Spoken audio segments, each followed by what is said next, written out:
का पहला चैप्टर है वास्तविक संख्याएं। वास्तविक संख्याएं ये बहुत ही इंपॉर्टेंट चैप्टर है। इसमें सबसे पहला टॉपिक है यूक्लिड विभाजन प्रमेयिका।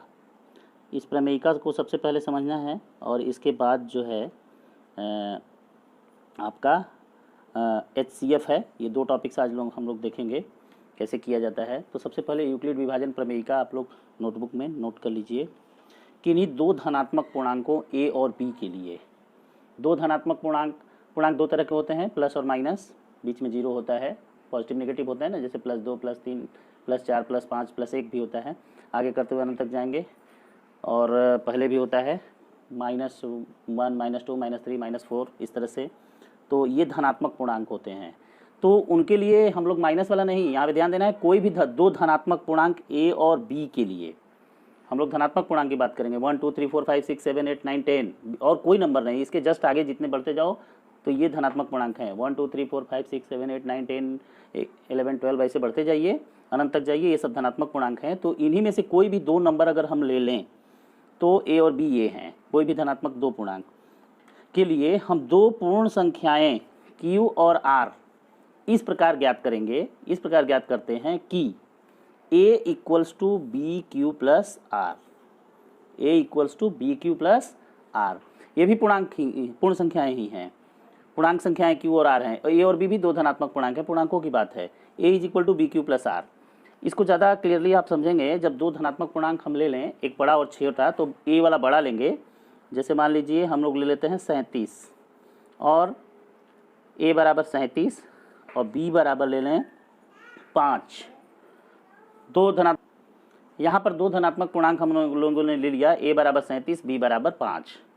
तो A और B के मान हमारे पास हो गए। तो दो मान Q और R इस प्रकार होंगे कि ये इसको सेटिस्फाई करेंगे, होंगे ही होंगे।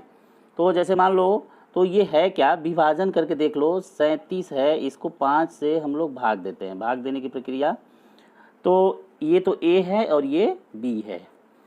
तो इससे जब भाग हम लोग देते हैं, इसको बहुत पहले पढ़ चुके हैं क्लासेस में, पिछली क्लासेस में, तो कितनी बार जाएगा, 5 7 35, 7 बार जाएगा।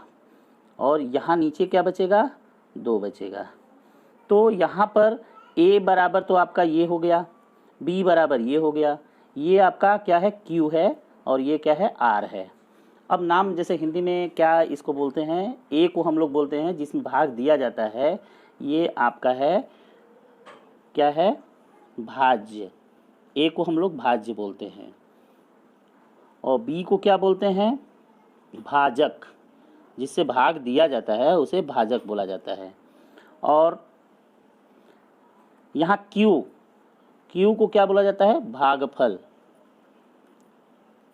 और R को क्या बोलते हैं हम लोग, शेषफल। अगर इंग्लिश में देखोगे तो A और B तो दो पूर्ण संख्याएं हैं जिन्हें भाज्य और भाजक बोला जा रहा है। Q को कोशेंट हम लोग बोलते हैं, कोशेंट। और इसको बोलते हैं रिमाइंडर, R, इसीलिए नाम है यहाँ पे Q और R। शेषफल ये डिविडेंड कहलाता है इंग्लिश में, और ये डिवाइजर कहलाता है। तो इसको अगर हम लोग फॉलो करते हैं तो हमारा रिजल्ट यहाँ पे क्या बनता है, आप यूक्लिड विभाजन प्रमेयिका तो ये याद कर लेंगे, कहीं लिखना होगा कि यूक्लिड विभाजन प्रमेयिका लिखिए तो यही चीज़ लिखेंगे। अब ये आप समझ रहे हैं कि आखिर ये चीज़ें हैं क्या। तो यहाँ पर A क्या है भाई, भाज्य है, भाज्य, बराबर B क्या है, भाजक, गुणे Q क्या है, भागफल, और R क्या है, शेषफल प्लस शेषफल। यही जो पहले हम लोग पिछली कक्षाओं में पढ़े हैं, यही यूक्लिड विभाजन प्रमेयिका है। और इसका उपयोग हम लोग HCF निकालने में करेंगे और कुछ क्वेश्चंस हैं इनको सॉल्व करने में करेंगे। तो इसको क्लियर हो गया होगा कि A और B यदि दो धनात्मक पूर्णांक संख्याएं हैं, धनात्मक, तो Q और R दो संख्याएं इस प्रकार हम प्राप्त करेंगे कि A = BQ + R होगा। तो जो ही आपसे यूक्लिड विभाजन प्रमेयिका पूछी जाती है, तुरंत आपका जवाब क्या होगा, A = BQ + R होगा। अब यहाँ पे R के लिए शर्त है कि यह जो है B से छोटा होता है, B से छोटा होता है और 0 से बड़ा होता है, 0 और B के बीच में होता है, 0 के बराबर भी हो सकता है। चलिए आइए यहाँ देखते हैं। हम लोग जब भाग देंगे तो ये R शेषफल ये है। शेषफल के बारे में कहा जा रहा है कि यह B से छोटा होगा, B से छोटा होगा। तो B से छोटा होने का मतलब कि ये शेषफल जो आपका आ रहा है यह 5 से हमेशा छोटा आएगा, बिल्कुल आएगा। ये क्या आएगा, 5 से छोटा आएगा, तो कभी भी 5 से अगर भाग दे रहे हैं तो ये 5 से छोटा आएगा। 6 से भाग देंगे तो 6 से छोटा आएगा। 7 से भाग देंगे तो 7 से ही छोटा आएगा। अगर बराबर हो जाएगा उसके तो एक बार और भाग चला जाएगा। तो यह मान लो कि ये कट गया पूरा पूरा, यहाँ की संख्या पूरा पूरा इससे कट गई। जैसे मान लो 35 होता तो 5 7 35 से कट जाता, आर बराबर कितना होता, 0 होता, 0 होता। तो आर बराबर 0 हो सकता है, 1 हो सकता है, 2 हो सकता है, 3 हो सकता है, 4 हो सकता है, बट 5 नहीं हो सकता। तो आर का मान हमेशा ही जो भाजक होता है बी उससे हमेशा कम होगा और 0 तक, 0 से लेके यहाँ बी तक होगा, हो सकता है, कोई जरूरी नहीं होगा। अभी यहाँ देखो आर बराबर 2 आया हुआ इस केस में, तो ये 5 से हमेशा कम होगा। 0 1 2 3 4 हो सकता है आर का मान, चाहे यह कोई भी संख्या हम लेंगे, यह कोई भी संख्या लेंगे, जब 5 से भाग देंगे तो आर का मान 0 हो सकता है, 1 हो सकता है, 2 हो सकता है, 3 हो सकता है या 4 हो सकता है, 5 नहीं हो सकता, 5 से ऊपर भी नहीं हो सकता। कोई भी यहाँ संख्या, जैसे मान लो यहाँ 40 ले लेते हो तो 40 5 बाटे 40 कट जाएगा, 0 आ जाएगा। 41 ले लेते हो 5 बाटे 40 1 बच जाएगा। 42 ले लेते हो तो कितना बच जाएगा, 2 बच जाएगा। अगर मान लो कि 53 ले लेते हो, चलो तो 5 नहीं 50, 10 बार में कट जाएगा, 3 बचेगा ना। कभी भी ये 5 नहीं आएगा, 5 से हमेशा छोटा, मतलब ये बी से जब हम लोग भाग दे रहे हैं तो हमेशा इससे छोटा रहेगा और 0 से लेके बी तक जाएगा, जो संख्या बी के लिए ली जाएगी। तो ये स्पष्ट हो गया। अगर मान लो चलो हम 3 से भाग दे रहे हैं किसी संख्या में, तो उसका शेषफल क्या क्या आ सकता है, 0 आ सकता है, 1 आ सकता है, 2 आ सकता है। क्लियर, 3 से कम ही आएगा। चलो किसी संख्या में हम 6 से भाग देते हैं तो उसका शेषफल क्या क्या आ सकता है, 6 से भाग देने पर शेषफल 0 आ सकता है, 1 आ सकता है, 2 आ सकता है, 3 आ सकता है, 4 आ सकता है, 5 आ सकता है, बट 6 नहीं आ सकता। तो इसको हम लोग क्या लिखेंगे, जैसे इसमें इस रूप में लिखना हो यहाँ पे, तो 0 is less than or equal to r less than 6। जब 6 से डिवाइड करेंगे तो, अगर 4 से डिवाइड करते हैं तो 0 is less than or equal to r less than 4। ये ऐसे लिखा जाता है। ठीक, चलिए अब आगे आते हैं। कुछ एग्जांपल्स जो आपके एनसीईआरटी बुक में दी गई हैं उनको हम सॉल्व करा के बताते हैं कि कैसे सॉल्व करना है। इसमें पहला एग्जाम्पल ये है कि दर्शाइए कि प्रत्येक धनात्मक समपूर्णांक 2q तथा प्रत्येक धनात्मक विषम पूर्णांक 2q+1 के रूप का होता है, जहाँ q एक पूर्णांक है। पहला एग्जाम्पल यही है, इसी को हम लोग सॉल्व करते हैं। तो अब यूक्लिड डिवीजन एल्गोरिथम जो है, यूक्लिड विभाजन प्रमेय का, उसके अनुसार a = bq+r होता है। अब आपको जब भी क्वेश्चन मिलेगा वहाँ ये ध्यान देना है कि यहाँ q के साथ क्या दे रहा है, धनात्मक समपूर्णांक ही होते हैं a और b। तो ये जो 2q+1 और 2q दे रहा है, यहाँ से b की वैल्यू आपको पता चल जा रही है।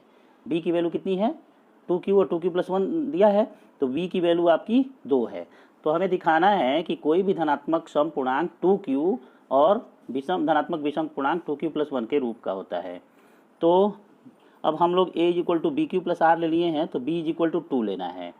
तो अब इसको जैसे हम लोग लिखेंगे, यदि a कोई धनात्मक पूर्णांक हो, कोई धनात्मक पूर्णांक है, तो हम क्या लिख सकते हैं, a = 2q+r लिख सकते हैं, जहां अब बताइए ये कंडीशन क्या है r की, 0 is less than or equal to r less than b। तो b की वैल्यू यहाँ पे कितना बताया है आपने, 2 बताया है। Very good. तो इसका मतलब क्या हो गया, अर्थात r बराबर कितना होगा, 0 हो सकता है, 2 से भाग देंगे किसी भी संख्या में तो शेषफल क्या क्या आएगा, 0 आ सकता है, पूरा पूरा भाग लग जाएगा, नहीं तो 1 आ सकता है, क्या 2 भी आ सकता है, 2 नहीं आएगा। ये लिखा है 2 से छोटा होगा और 0 के बराबर होगा, मतलब 0 हो गया, 1 हो गया, 2 से छोटा होगा, मतलब बस यही होंगे। तो इसके अनुसार हम लिख सकते हैं r की वैल्यू 0 जब रखेंगे तो a = r बराबर 0 रखने पर क्या मिलेगा, a बराबर 2q+0, यानी कि a बराबर 2q। ठीक है। तो अगर q कोई भी पूर्णांक हो, यदि q कोई भी पूर्णांक हो, यदि q कोई पूर्णांक हो, जैसे प्लस वो विषम या सम कुछ भी हो q पूर्णांक, जैसे मान लो कि 1 है, अगर तो 1 से मल्टीप्लाई कर दोगे तो क्या मिल जाएगा, 2 मिल जाएगा। अगर 2 है तो 2 दूना 4 मिलेगा। अगर 3 है, 1 2 3 4 पूर्णांक होते हैं ना, यदि क्यू कोई पूर्णांक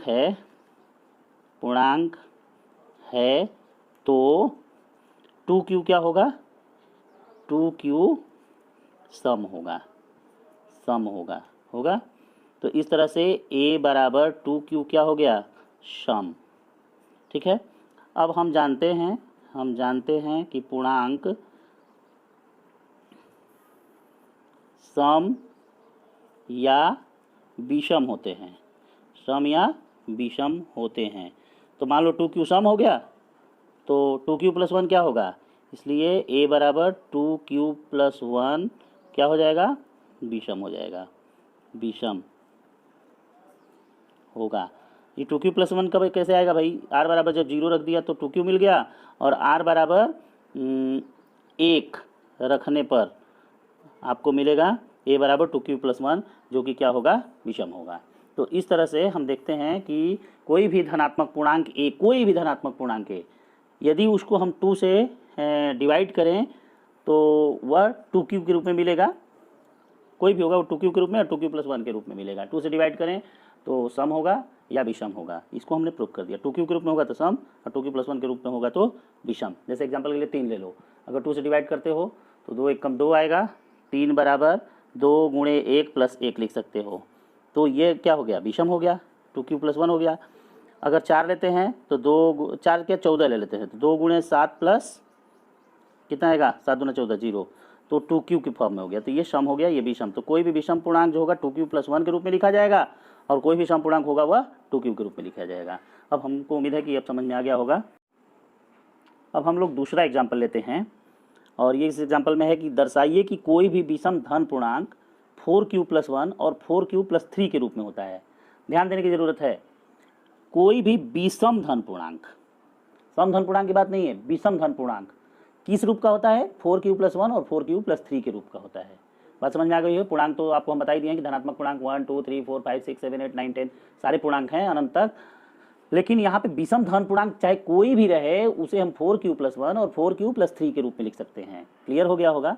अब कैसे हम बताते हैं, एग्जाम्पल के रूप में बताएंगे। अभी इसको सॉल्व कर लिया जाए, चलो एग्जाम्पल ही पहले कर लेते हैं। जैसे मान लो कि हम 37 ले लेते हैं, 37 विषम धन पूर्णांक है ना, 37 को सॉल्व तो बाद में करेंगे, यहाँ कर देते हैं इसको। 37 को हम लोग 4q + 1 या 4q + 3 के रूप में ही लिख सकते हैं, इन्हीं के रूप में। ये विषम पूर्णांक है, एक बस बता देते हैं, चाहे ये होगा चाहे ये होगा, एकदम क्लियर पहले रिजल्ट है। तो 4 9 36 होता है, प्लस 1 37 हो जाएगा।